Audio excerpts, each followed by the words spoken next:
閱讀對我嚟講呢，其實個意義呢非常之重大嘅，因為呢，佢唔單單只係一個嘅興趣啦，一個習慣啦，甚至乎呢係陪我一齊成長，係啦。咁點解我咁講呢？因為我記得呢，我喺初中嘅時候呢，個讀書個量係最多嘅時候，因為嗰陣時候呢，功課啊同埋呢一個嘅讀書嘅壓力冇咁大啦。咁而我自己本身呢，對於運動係冇乜興趣嘅。咁所以咧，大部分嘅小息啊、午膳嘅時間呢，我就唔會喺個球場嗰度打波嘅，而係我係會匿埋喺圖書館度睇書。咁啊，日積月累之下呢，甚至乎呢，我成為咗學校嘅圖書館學生助理。咁初中嘅時候呢，我好中意睇書啦，咁所以每逢長假期呢，我都會我都會借大批嘅書籍呢去返屋企睇嘅。咁啊，可以介紹一下啦，譬如中文書啦，我好中意睇金庸嘅武俠小說啊，一啲中國古典嘅4大嘅名著啊，例如《西遊記》啊、《三國演義》啊，李碧華嘅小說啦，我都係好中意睇嘅。咁英文呢，就係同樣我好中意睇一啲嘅古典嘅文學名著啊，同埋一啲偵探推理小說啊等等。我覺得咧，閱讀咧係可以豐富到我嘅想像力啦，同埋思維啦，提升我嘅語文嘅表達能力啦。我成日有個諗法咧，就係只要2科嘅語文好咧，其他嘅科目咧個成績咧都可以有所提升嘅。咁咧其中咧就係語文咧可以幫助我咧語文嘅能力咧提高咧，可以幫助我了解課文，咁可以幫助我去找緊呢一個嘅重點啦。老師成日教我咧，就係要我手寫我口，咁只要找緊重點，然之後咧加上自己嘅語言咧，就可以將一啲嘅答題咧，好容易咁樣可以表達出嚟嘅。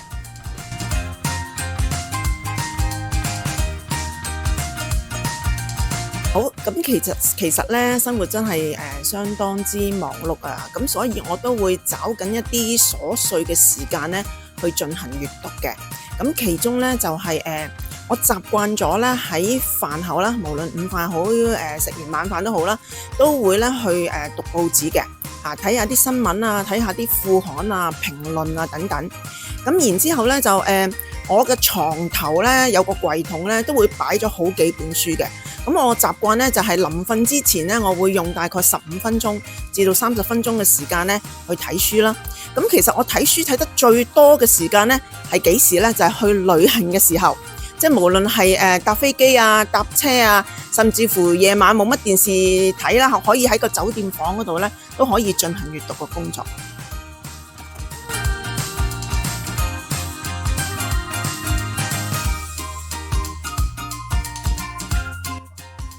好，咁咧我就推介其中一個作家，佢一個系列嘅書咧，其實都係非常之好睇。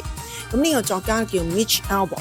咁咧佢係一個嘅美國嘅作家啦，亦都係一個記者啦。我睇佢嘅第一本書咧就叫做 Tuesdays with Morrie。我一睇咧，其實就已經非常之中意愛上呢本書啦。咁呢個咧應該係一個真人真事嚟嘅。咁就描述咧呢一個嘅作者咧，就每個禮拜二咧都返去探佢以前大學嘅教授。咁佢大學教授咧就患咗呢一個嘅漸凍症，係啦，咁都瀕臨死亡邊緣噶。咁而喺佢同佢老師嘅對話當中咧，就會係有好多唔同嘅話題啦，就包括探討人生啊、死亡啊、愛啊同埋遺憾啊等等，咁描寫咧係相當之細膩同埋感人嘅。咁睇完呢本書之後咧，因為我好中意呢個作者啦，咁所以我陸陸續續咧都睇咗佢唔同嘅課本啦。咁其中咧有幾本咧我都係相當之中意嘅。咁第一本咧，其中第二本咧就叫做The 5 People You Meet in Heaven， 中文叫做在天堂遇見的5個人。咁咧就係講一個老人家啦，死咗之後咧喺去到天堂咧，佢就遇翻佢喺生命當中咧曾經見過呢5個人，就講翻咧佢生前同呢5個人嘅交織嘅一啲故事。咁咧就透露咧，其實係喺人生路途裏邊咧，每一個人嘅相遇咧都有佢嘅意義同埋目的嘅。咁而另外呢位作者嘅第3本書咧，我都想介紹俾大家嘅。咁呢本書咧就叫做 The First Phone Call from Heaven。咁咧其實就係講緊咧喺一個小鎮裏邊咧，就有好幾個人咧就接到一個嚟自天堂嘅電話。咁呢啲電話咧都係一啲已經佢哋逝去咗嘅家人同埋朋友嘅電話嚟嘅。咁而透過呢個電話咧，就去傳遞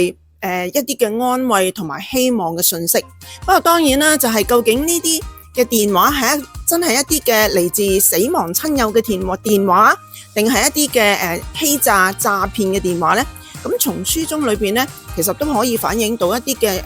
即係傳媒啊，對於整體社會嘅一啲嘅力量。咁嗱，呢3本書咧，我都係都推介俾所有同學咧，都係去睇嘅。而呢個作者咧寫嘅書咧，其實係非常之富想像力啦，同埋佢能夠用一啲好簡單嘅文字咧，去好細膩、好精彩地去刻畫人與人之間嘅感情啦。咁我都係值得鼓勵推薦咧，俾同學去睇呢啲書嘅。